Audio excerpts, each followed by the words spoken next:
This is something that you don't see every single day, Jeff and Katie. These are all Tesla workers. These are all employees at Tesla in South Buffalo. And I want to introduce you to a couple of people. Tell us your name and tell us what you do at Tesla and tell us why you're here.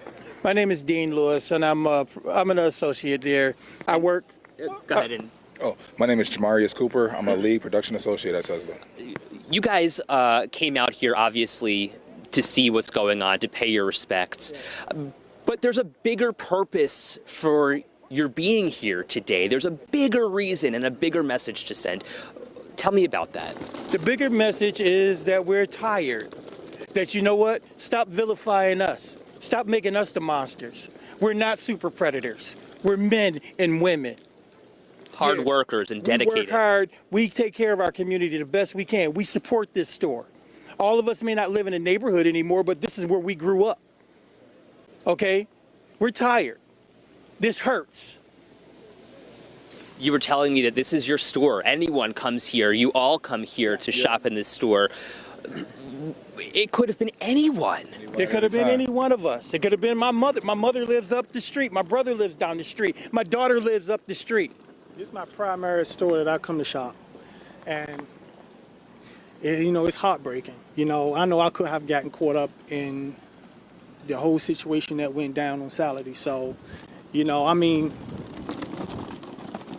I carry this heavy on my chest. I really do. But let's speak to the bigger issue here, too. We're all grieving. We're all together grieving. I was out here on Saturday with so many of you, and it hurts. It's terrible. But the idea that a man, according to police again, came here with a mission. Exactly. Not targeting me, targeting you. Yeah. It was planned. To answer your question, the top layer of what brought us all out here is family. This is our neighborhood store. I'm here weekly. My in-laws live at the new housing that's right down the street. Everybody here is because of family and because of pain. Nobody deserved this. They will give you the shirts off of their back. They will help you pay for your food if you were short in line. Everything that's part of our culture and our family, helping one another hand in hand, that's all what this neighborhood is. And for somebody to come and take the heart out of this city, you're literally taking the heart. That's why the city is in an uproar. This wasn't a situation that was gang related. This wasn't a situation that was politics. This was literally family. That's all it was, is just straight family, and somebody came here and destroyed that. So we're here for ourselves, for the family and the support of this system. We're here for ourselves as black people, fighting for what we need to fight for, because we also had to fight to leave Tesla to come out here without worrying about reparations of leaving a job to support something like this that should have had no back talking on in the first place. So we're out here for family, we're out here for love, and we're out here to fight for our natural injustices, which is why what happened in the first place. Buffalo's called the city of good neighbors. Okay? In our community, it is. That's the slogan. That's the slogan, but it's not true, because if you live here, but if you live here, it's only within your community. Exactly. What do you mean by that? Because, like he said, if I came to this store and I didn't have enough money, if I was short a couple of dollars, somebody in the back of the line say, "Oh, don't worry about it, get it." But if I was out in Williamsville, South Buffalo, I'm being watched. Exactly. I'm being followed through the store, as if I'm going to take something. I'm not putting you on the spot, but I'm going to ask you a question. When's the last time you ever got on an elevator and a woman clutched her purse because you stepped on the elevator? When's the last time you've been followed through a store and asked, "Oh, can I help you?" 15 times. Can I ask, what is that like? It's hell. And it's degrading. It's disrespectful. It's disrespectful. And that's what we want in the first place. I go to work every day. I don't ask anybody to do anything for me. I go to work. I take care of mine.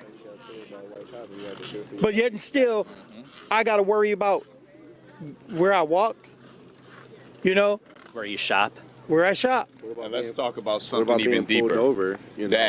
But also, policemen, you have to be fair for your life. The fact that they glossed over the fact that this was a white nationalist terrorist attack.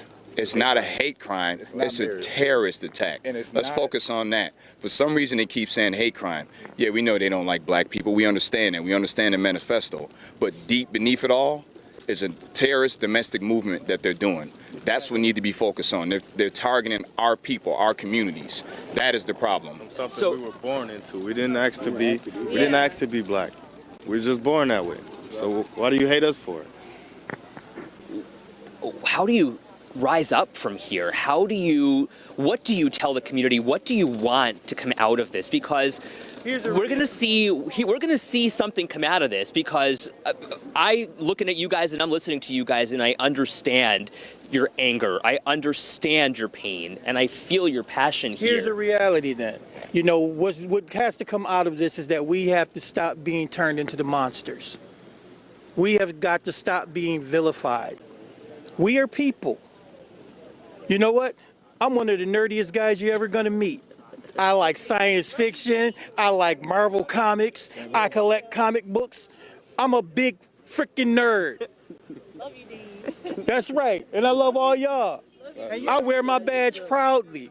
But the reality of it is, you let anybody else tell it, I'm dangerous. I'm scary. Why? Because I am not afraid to raise my voice and speak. Something will come out of this in the next 30 years. I don't want it in 30 years. Anytime soon, I doubt it. Who was telling me that they were in the store minutes before this just happened? 10 minutes. So walk me through. He was what? He was leaving the parking lot. So 10 minutes before this all happened, you were inside that store. I was dropping somebody off. I do Uber and Lyft part-time, so I'm literally just dropping somebody off at the store. And 10 minutes later, my phone is being blown up asking me okay, because my family know what I do. Right. And I'm just like, I'm in fear because I'm like, I was just here 10 minutes ago. That could have been me, or that could have been his brother. Like, that's What a do scary situation. you think? I mean, what do you make of all of that? The fact that somebody came here and it could have been you. I mean, the fact that he came here beforehand, you scoped the whole place out. Like, that's scary. Like, So now I just don't know. Honestly, It's a family store, because if he came here to scope it out, nobody was giving him dirty looks for being in here. He's probably stuck out like a sore thumb. Nobody gave him dirty looks for being here. didn't you say one of your friends bought him a Gatorade? Yeah, you know, we actually spoke with that man on the air. Yes. The fact that he even mentioned that he wanted to give him a hug because he felt so. My point, this is what we're trying to say. So now, do we have to be on guard every time somebody unfamiliar is around? Do I have to be on guard every time I see a white man? Do I have to be on guard? Do I have to go back? You know, do I have to revert to my time when I was in the military? Do I got to revert to that place? I mean, I just don't understand, like, as in our race, why are we so stereotyped? Why are we so hated? But then when you look on television, you know, of people's of other race, you know, you have people like, you know, want to get their lips done. You have you have other people like, you know, of other race want to get their butt, you know, all that past the surgery stuff. Like but we're so hated.